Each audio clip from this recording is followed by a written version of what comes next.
ಯಾಕೆ ಮೊದಲು ಪ್ರಶ್ನೆ ಗಂಡು ಮಾಡಬೇಕು ಹೆಣ್ಣು ಮಾಡಬೇಕು ಅಂತ ಪ್ರಶ್ನೆ. ಅದಕ್ಕೆ ಹೆಣ್ಣು ಮಾಡಬೇಕು. ಆಗ ಅವಳು ಹೇಳ್ತಾಳೆ, ಶತರೂಪಾದೇವಿ ಹೇಳ್ತಾಳೆ, ಸ್ವಾಮಿ ನಮಗೆ ಮಾತ್ರ ಎಷ್ಟು ಕಷ್ಟ ಕೊಟ್ಟಿಯಲ್ಲ ಹೆಣ್ಣು ಮಕ್ಕಳಿಗೆ.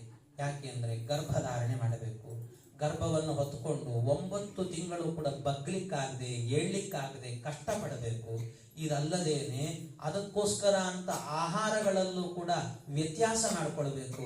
ಎಲ್ಲಿ ನಾನೇನಾದರೂ ತಿಂದ್ರೆ ಒಳಗಿರುವ ಕೂಸಿಗೆ ನೋವಾಗತ್ತೋ ಅಂತ ಒದ್ದಾಡಿಕೊಂಡು ಖಾರ ಬೇಕು ಅನಿಸಿದ್ರು ಕೂಡ ಸಪ್ಪೆ ತಿನ್ನಬೇಕು. ಎಷ್ಟೋ ಬಾರಿ ಏನೇನೋ ಬೇಕು ಅನಿಸಿರುತ್ತೆ, ಬೇಡ ಅಂತ ಬಿಡಬೇಕಾಗತ್ತೆ. ಇಂಥ ಸ್ಥಿತಿ ನನಗೆ ಎಷ್ಟು ಕಷ್ಟಪಡಬೇಕು. ಅಷ್ಟೇ ಅಲ್ಲ, ಅದರ ಜೊತೆಗೆ ಇನ್ನೊಂದೇನು ಅಂತ ಹೇಳಿದ್ರೆ, ನಾನು ಮಗುವನ್ನ ಪಡೆದ ನಂತರ ಆ ಮಕ್ಕಳನ್ನ ನೋಡಿಕೊಳ್ಳುವ ಜವಾಬ್ದಾರಿ ಯಾರದು?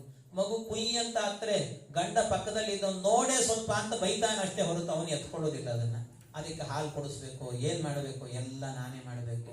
ಇಷ್ಟೇ ಅಲ್ಲ, ಆ ಮಗುವನ್ನ ಲಾಲನೆ ಪಾಲನೆಯ ಜೊತೆಗೆ ಅದು ಏನು ಗಲೀಜು ಮಾಡಿಕೊಂಡ್ರು ಅದನ್ನೂ ನಾನೇ ತೊಳಿಬೇಕು. ಅದಕ್ಕೆ ಹಸಿವೆ ಆದಾಗ ನೋಡ್ಕೊಳ್ಬೇಕು, ಅದು ಅತ್ತಾಗ ನೋಡ್ಕೊಳ್ಬೇಕು. ಅಂತೂ ಅದನ್ನ ಒಂದು ಹಂತದ ತನಕ ದೊಡ್ಡದನ್ನಾಗಿ ಮಾಡೋ ತನಕಲ್ಲೂ ಕೂಡ ಎಷ್ಟು ಜವಾಬ್ದಾರಿ ನನಗೆ ಅಂದ್ರೆ ದೇವರ ಸಾಧನೆನೇ ಮಾಡಿಕೊಳ್ಳಿಕ್ಕಾಗಲ್ಲ. ದೇವರು ಅನ್ನೋದನ್ನ ಮರ್ತೇ ಬಿಡಬೇಕು. ಆದರೆ ಈ ಗಂಡಸರಿಗೆ ಮಾತ್ರ ಎಂಥ ಯೋಗ ಕೊಟ್ಟಿಯಲ್ಲೋ ದೇವರೇ ನೀನು. ಯಾಕೆ ಅಂದ್ರೆ ಗಂಡಸರು ನಿತ್ಯದಲ್ಲೂ ಕೂಡ ಬೇಡ ಅಂದ್ರು ಗಂಟೆಗಟ್ಟಲೆ ದೇವರ ಮುಂದೆ ಕೂತ್ಕೊಳ್ತಾರೆ. ಜಪ ತಪ ಅನುಷ್ಠಾನ ಮಡಿಮಡಿ ಅಂತ ಹೇಳ್ತಾರೆ.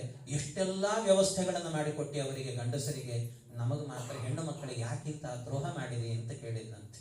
ನಮಗೆ ಹೀಗೆ ಮಾಡಬೇಡ, ದಯವಿಟ್ಟು ಯಾಕೆ ಈ ರೀತಿ ಮಾಡ್ತಿದ್ಯಾ ಅಂತ ಕೇಳಿದ್ದಕ್ಕೆ ಭಗವಂತ ಮೊಟ್ಟ ಮೊದಲಿಗೆ ಶತರೂಪಾದೇವಿಯರಿಗೆ ಹೇಳಿದಂತೆ.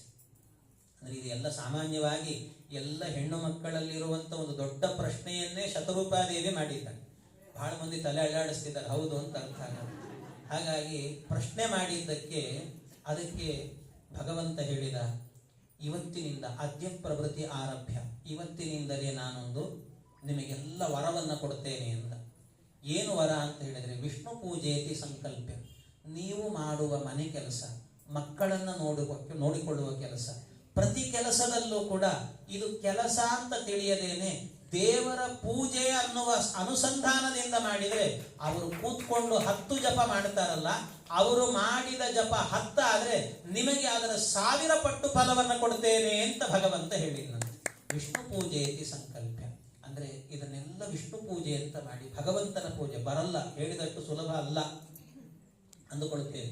ಏನಪ್ಪ ಇದೇನು ಸುಲಭವಾಗಿ ಹೇಳಿದ್ರು, ಮಾಡೋದು ಕಷ್ಟ. ಯಾಕೆಂದ್ರೆ ಮಾಡುವಾಗ ನಮಗೆ ಆ ಕೂಸನ್ನ ನೋಡಬೇಕಾದ್ರೆ ಗಲೀಜು ಮಾಡಿಕೊಡ್ತು, ಏನೋ ಆಯಿತು, ನಮಗೆ ಬಹಳ ಸುಸ್ತಾಗಿರುತ್ತೆ ಅಂದಾಗ ಗಂಡ ಇಲ್ಲ ಅಂದ್ರೆ